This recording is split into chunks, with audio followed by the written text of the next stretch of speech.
The Table of Nations. Where is Cush?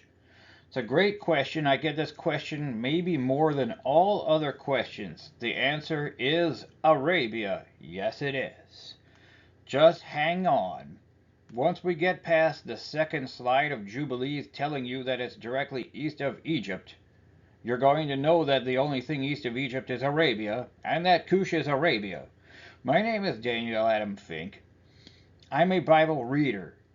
The reason I find these places is because I read. That's all you have to do. And you get the opportunity, after I explain this to you, to go back and reread and see, oh, everything does make sense. Yes, it does. Beginning with Cush, Arabia. The entire discussion begins and ends on this slide. Going forward, I will continue arguments that cannot be argued simply because people argue them. The Book of Jubilees, which is found among the Dead Sea Scrolls, buried in these caves over 2,000 years ago, found many copies. A precious scroll quite simply says, "And Ham divided amongst his sons, and the first portion came forth for Cush toward the east, and to the west of him for Mizraim." The whole entire argument is over. This is why in the 1800s people already knew that Cush was indeed Arabia. So, if you look in the bottom left, there's a book, Egypt, Biblical Mizraim. A matzar is a built mounded city so that it wouldn't sink into the Nile, fortified, and the Mizraim is a plural. It's the place of the mounded built cities. The Egyptian word today for Egypt is matzar, as I said, and there's only two things east of Mizraim in the world. At the center, you see Mizraim. To the right of there, in blue, that's the Red Sea. And the one piece of land it's connected to is Arabia. That is the most case closed there can possibly be. But we'll continue to the parts of Arabia, establishing that they are in Arabia. So we have this open and shut case. We're going to present both sides, even though at this point there is no argument. In fact, there never was. But we're going to humor the argument because devil's advocate is useful to make sure that you're absolutely correct. Let's continue with Genesis 10, the Hamites, the sons of Ham. There are only 4 sons of Ham. Today we refer to this as Afro-Asiatic cultures. But there was a better term back then, Ham. This is never something that was lost. People who assigned this name, Afro-Asiatic cultures, to them, they weren't finding anything new. It's in the Bible. It's quite clearly stated right there. So, the 4 sons of Ham, Cush, which Jubilees already told you, is Arabia east of Mizraim. But even if we ignore that, let's go to the center of the map. Mizraim is Egypt. That was never unknown. Phut, and Canaan, that's Canaan, the Levant. We always knew where Mizraim and Canaan were. You can see them in the center of the map. They are parts of Afro-Asiatic culture. So where's the Afro? Phut. Okay. The Phoenician name for their own selves is Phut. Phut is the name of Phut. So you have people trying to insist that Carthaginians, the Phoenicians, the most important seafarers in the beginning of world cultures, had no idea what their name was, and that this person does. I'm sorry, you can't argue that. Phut, which is west of Mizraim and North Africa is west of Egypt, is Phut, and the name of the people for themselves who dwelt there, Phut. So, we have the 4. Mizraim and Canaan, their related cousins east and west, which we now call Afro-Asiatic cultures. But let's go to the sons of Cush. So B'nai means sons, it means descendants, progeny. B'nai, it doesn't mean sons the way you think. That's the idiom. I am children of Israel? Doesn't say children, it says sons of Israel. Does that mean that every Israelite has a father named Israel? Nope. It's an idiom. This is a real big one right there. It's going to take time for a lot of people to absorb the fact that that's an idiom and that it makes complete sense. I had a friend who had a Sons of Italy shirt. Nobody got upset at him and said, "Is your dad really Italy? I'm mad at you." No, that didn't happen. It means that I'm Italian, I'm Sons of Italy. It's an idiom. Nobody goes thinking, "Oh, Sons of Anarchy, that's about a guy named Anarchy with his children." See how silly that sounds? Now go back. Go back and look at children of Israel. It doesn't say children, it says B'nai, it says sons of. Who are the sons of Cush? Who are the sons of Arabia? Seba. The Seba tribe in Arabia is in the Syrian desert. Havilah means sandy place. If you were going to look for hay in a haystack, you would look for a grain of sand in the great Arabian desert. Then, on either side of Raamah, you have Sabtah and Sabteca. And we're going to pretend, if we ignore Cush being Arabia, that the Persian Gulf and the Gulf of Oman simply do not exist. In a Bible that has all of its writing in Canaan, and that nobody ever heard of the Persian Gulf, you can't even pretend. So what are the parts of Arabia? The Persian Gulf, Oman, the coasts, places where you can inhabit the most important parts of the subcontinent. Sabtah, Sabteca. Raamah means high. Where's the highest part of Arabia? The mountains that border the Red Sea. And Raamah has two sons, Sheba and Dedan, which we're going to get deeper into. Sheba being the Sabaeans in Yemen, south and north, Dedan, the Al-Ula oasis. If you start querying Dedan, D-E-D-A-N, in Google Maps, you will immediately be rerouted to the Al-Ula oasis in what is now Saudi Arabia. But it gets better. For those people who try to insist, and for you who wants to understand Nimrod, in Iraq, furthest from Africa, Cush was the father of Nimrod. He became a mighty warrior. We go on more about Nimrod, but more importantly, where it says 10, the first centers of his kingdom were Babylon. We know Babylon, the first great empire controlling city in human history, smack dab in Iraq. You can never follow someone who pretends that Babylon is in East Africa. East Africa is in East Africa. Ethiopia is a beautiful place, but it's not a beautiful place with Babylon in it. No matter how hard you try to convince people, Babylon always has been in Iraq. Uruk, even older. Iraq, Uruk come from the same name. That's the namesake of Iraq. The actual place where the name of Iraq comes from, we're going to say that's Addis Ababa? No. Iraq is Uruk, Uruk is Iraq. Akkad, the Akkadians from Akkadia, Akkad, Iraq. Okay? Then, this poor translation in 11 says, from that land he went to Assyria. No. If you look at other translations, or if you just go to the Hebrew and use an online translator, Ashur went forth from here and built Nineveh. Okay. Nineveh is Mosul, Iraq. We know that. So, we have established here Syrian desert, Great Arabian desert, Persian Gulf, Gulf of Oman, Yemen, Al-Ula oasis, and all the cities of Iraq. We're going to pretend that all of these really important places have never been mentioned even once in Arabia in the entire Bible, that they are all magically in Ethiopia, and that all of Arabia is Ethiopia. You just can't. Now, the amazing thing is this. and I hate to have to do the glass half empty, but I get so much of this pushback. Embrace the fact that we know where it is. We can move forward from here. Let's go. Here, so you know I'm not cherry picking. And I can't list them all because Google Maps limits you to 10.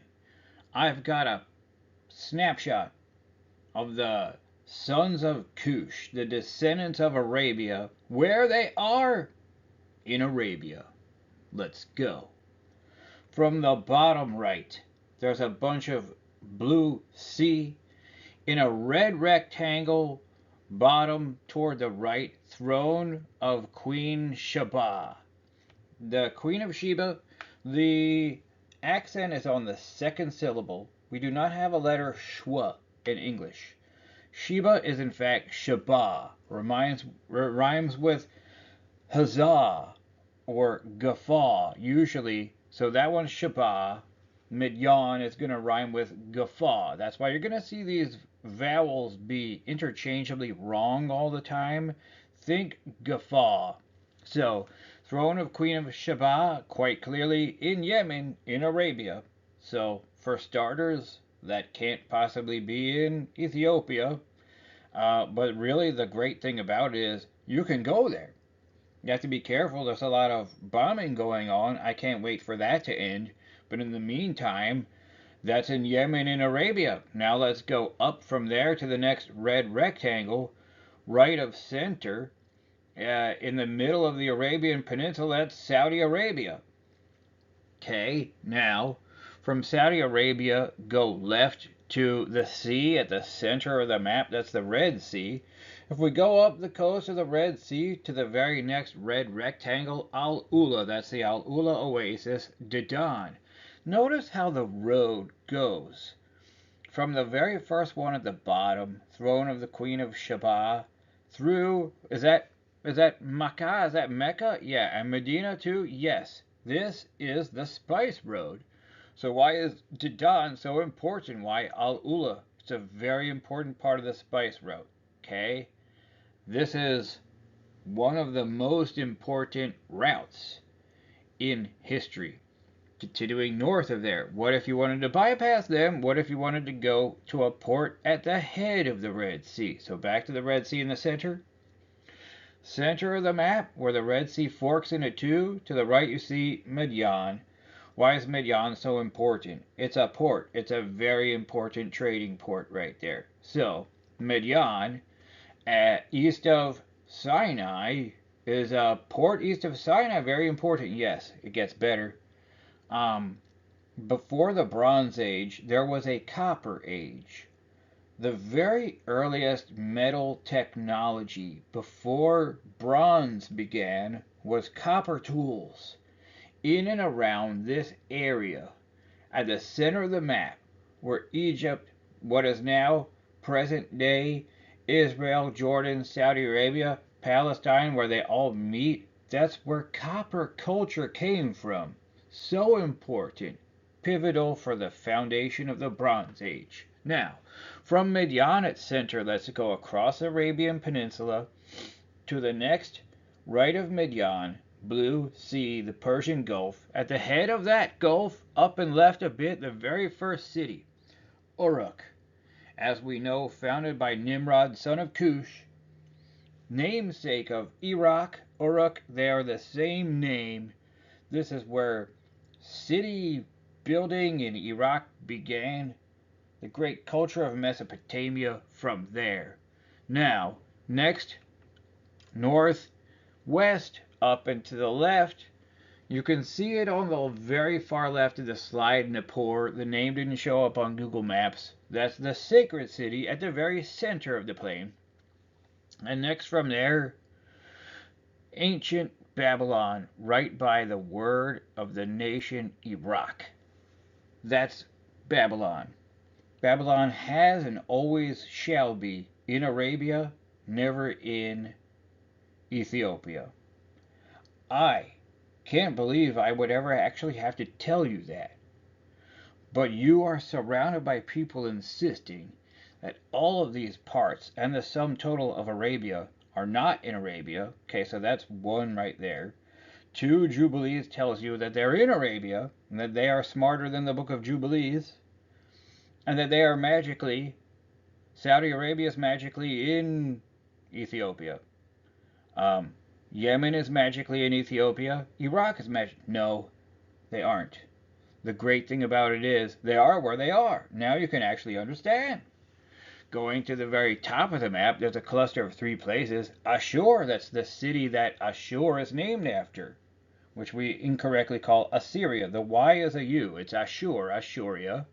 And the next 2 cities, Nimrod, that's Nimrod's name for Nimrod, and Nineveh, which is the city that we see in the Bible. So that all makes sense. And that, Dan, that's overwhelmingly Arabia. Yeah, it really is. You know that Cush is Arabia. Going forward, okay, so if Moses leaves Egypt and goes past Sinai east to Arabia east and marries a Midianite there, and people get upset about his Midian wife from Cush, Midian, Arabia, and then that's Arabia, and that makes sense. That's a good thing. Yes, it's all good things. Continuing good things. Mesopotamia. Iraq was always in Iraq, and that's okay. It's dandy, actually. Simply because it is. So all of these cities are on this plain, which you can see here. I really wasn't used to this. Iraq wasn't my area of study. My degree is in geography, sure, but I used to like to do tourism. I like planning loop tours of California. I live in California and stuff. So, if you're like me, maybe this map's a little new to you. Probably to most people it is. So this is why Iraq is how and where it is. The Tigris and the Euphrates, which are the Hazekel and the Phut in the Bible, come into this very fertile plain, fertilized by those cities, and by those 2 rivers, and the cities are, from the right, from the founding spot, Uruk. That's Uruk, Iraq, in the Bible. Nafor, archaeological site, okay? Ancient Babylon, next. And in the square, because it didn't come up, that's Baghdad right there. That's the center of Akkad, Arcadia. Then continuing left, Ashur. That's the namesake city of Ashuria, which we call Assyria, and it's Ashuria. Lydia is Lud. Assyria is Ashur. They just messed up the letters. I'm sorry you have to deal with a lot of typos. You see a lot of errors in your Bible. A lot. We are fixing them. In fact, I already have. The next 3 cities, Erbil, Nimrod, Nineveh.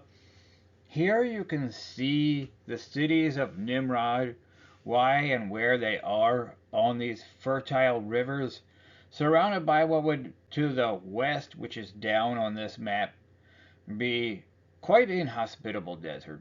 So you can see why they are where they are and how they come together, and most importantly, the fact that, oh, these are really not in Africa. These are very, very much at the place where Arabia meets the rest of West Asia.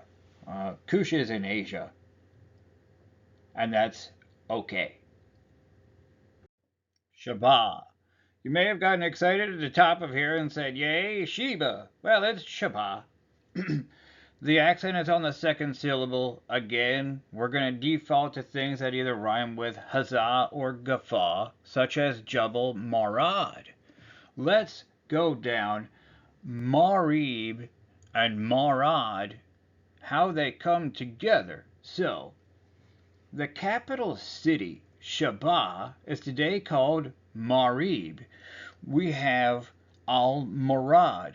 So, you see these typos I was telling you about. Rodanim, Al-Murad, Dasen. You have a book of Chronicles that says Al-Murad. Or, no, actually that one says El-Modad, and it's Al-Murad. Either way, you have these 2 letters transposed with Rodanim, Dodanim. Which one is it? Well, the Dodecanese, Rhodes is the largest island of the Dodecanese. So it's the same thing, but it's Rodanim.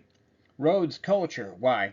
Because Rhodes was conquered by Turkey, Rhodes was conquered by Persia, Rhodes was conquered by Greece. They have their Rhodes culture because it's what we now consider a Greek island, very, very much directly off of Turkey. So it's a disputed land. At different times during the recording of the Bible, it may have been controlled by different empires. That's the Rodanim. Even if you call the Dodecanese the Dodanim, it's the same place. Al-Murad. I did not come up with this one.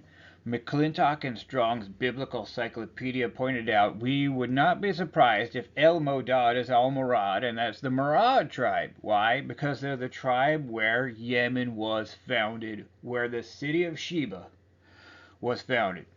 Bottom right of this map, Jabal Murad. Where's the Murad district? Right there. It's Marad next to Marib. Let's go to the three clusters on the left. The one at the top left, throne of Queen Sheba, next to where? Marib, ancient historical old city. Down from there, ancient Marib Dam. Marad, Marib, Al-Murad, Sheba, all together on the map, all these thousands of years, yes. There is no group of people more traditional than Middle Easterners. It's impossible. You've heard the song Tradition because it's so vital. Maybe we can say this name on the left together in our minds. Dedan. That's right. It's not Dedan. It's Dedan. The Al-Ula Oasis. And you don't have to take my word for it. Let's take a look at Google Maps.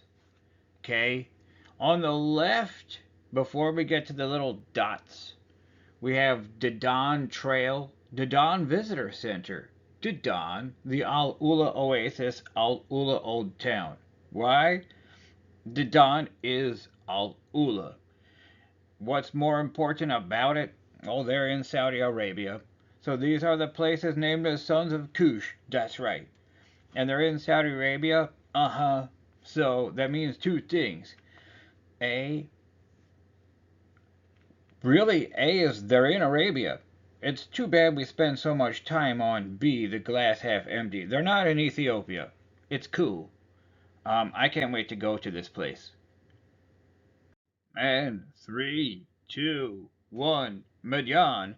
So we have Midian spelled Midian with an I in the Bible, but when you go on Google Maps and you query where it is, it's spelled with an A. Midian, because the schwa first syllable you're going to emphasize the second syllable. Midian. It's Midian. Now, here are more things that absolutely destroy the stinking thinking glass half empty that there used to be. Let's look at these dots starting to the left.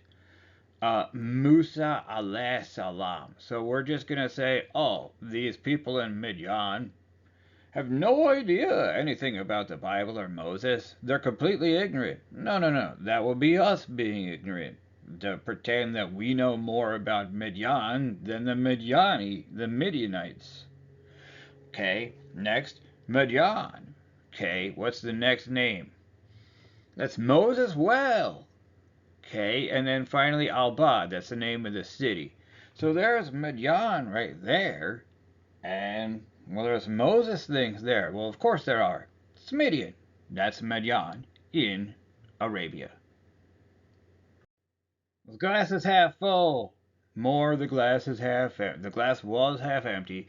So we're going to go over these Cushi verses. Now, the point is, these make the argument that Arabia is in Ethiopia really silly, but we're going to go there anyway just because, even though we've overwhelmingly proven the fact, and yeah, that's making this a long video, this is kind of once and for all time, showing you, oh yeah, Arabia is in Arabia.